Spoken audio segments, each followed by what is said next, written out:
Malihog ko sa katawhan. Kung gisa nakakita kay Berto, palihog ko, ipauli sa among balay. Kaya naasi sala na ako.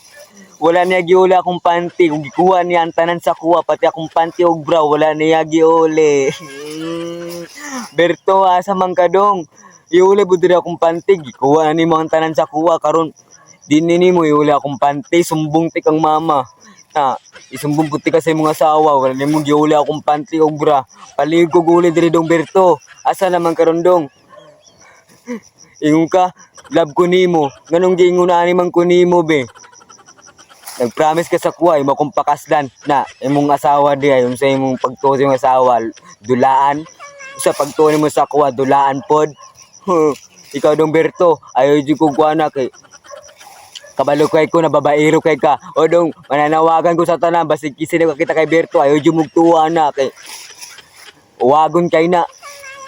Babaero pod. Ayaw di mugtutuwa ng Berto, basta Berto ang pangalan, ayaw di mugtutuwa na. Iuli din akong panty og bradong Berto be. Bantay dito, sumbong ti kang mama, papa. Dong Berto, balik na diri dong, iuli din akong panty og bra. Bantay ka. Di, pakapitan ti ka, pabarangay ti ka. Dong Berto, bahala ka, sumbong ti kang mamang papa.